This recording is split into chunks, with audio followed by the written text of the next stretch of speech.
My name is Lucas Wilcox. I'm 37. I live in Boston, and I write about other people's mysteries for a living. Political corruption, cold cases, secret government programs. My job is to dig up the truth and expose it to the world. But I've never written about my father, never told anyone how he vanished without a trace, because some truths bury themselves too deep to dig out. Until now. He disappeared when I was 17. It was a Tuesday. He was making burnt pancakes in the kitchen and swearing about the leaky faucet. That was the last time I saw him. When I got home from track practice, the front door was wide open. The car was gone. So was he. No note. No signs of forced entry. His wallet was still on the counter, his shoes by the door. Just gone. The police called it voluntary disappearance. I called it abandonment. I packed a duffel bag 2 days later and moved in with my aunt in New Hampshire. I told myself I'd never return to that house in the woods outside Worcester, that I'd never forgive him. But 20 years later, here I was, back in front of the same green-shuttered house, with my father's death certificate in one hand and a probate lawyer's letter in the other. Inside, the house was suspended in time. Same old linoleum kitchen, same brown recliner where he used to doze off watching the Red Sox, same framed picture on the mantle, Dad, Mom, and a 10-year-old me before she left us. The air smelled like lemon polish and dust. Everything was still. Too still. Like something had been waiting for me. I made it to the second floor when I saw it. A door I didn't remember, wedged between the laundry room and the hallway closet, painted the same beige as the walls. Seamless. But I know this house.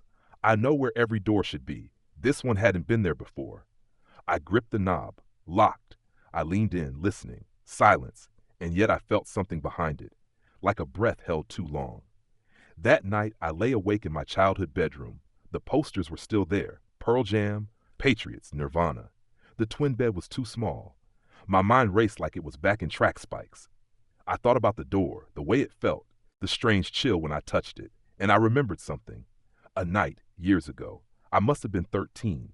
I'd woken up thirsty and gone downstairs for water, and I'd heard him, my dad, whispering to someone in the hallway. But when I turned the corner, no one was there. Only the wall.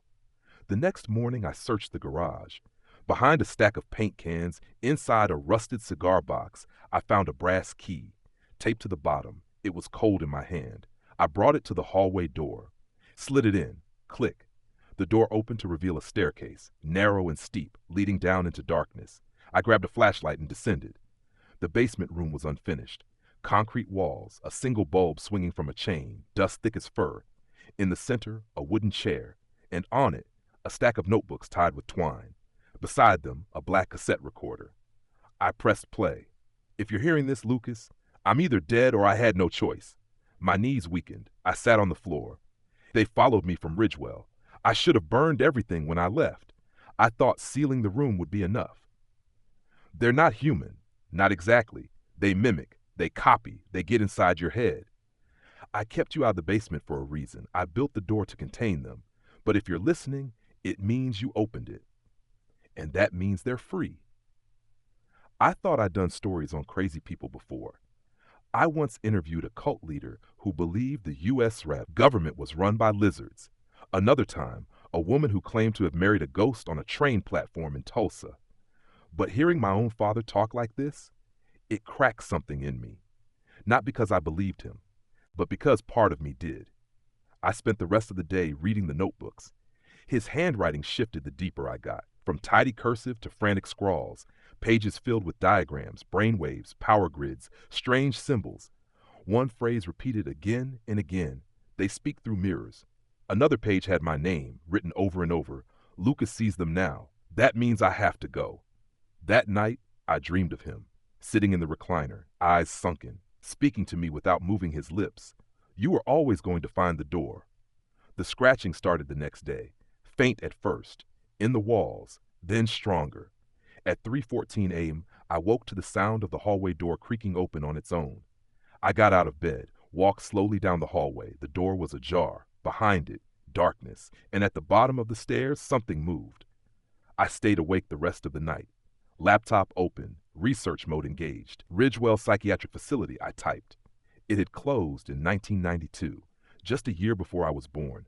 Dozens of patients, One unexplained fire. A name popped up again and again. Marcus Hale. I dug deeper. Patient zero. Subject in experimental neuromodulation therapy.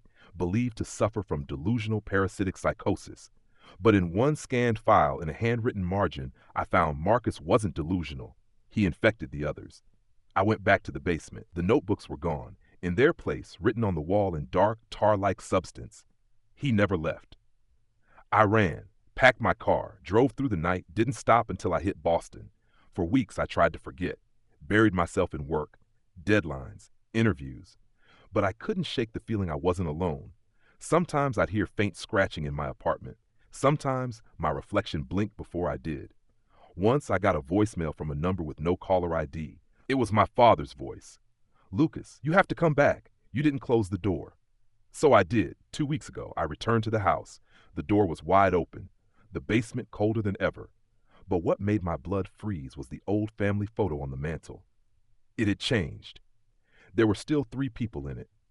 But now the man in my father's place wasn't him. And the man in the background, in the mirror behind us, was. I still live in the house now. I've tried to leave 5 times. Every road seems to loop back. Sometimes I hear his voice in the vents. Sometimes I speak with it. I've stopped checking the mirrors. Stopped sleeping. The door won't stay shut. And every time I walk by it, I hear my own voice from inside whispering, "You were always going to find the door."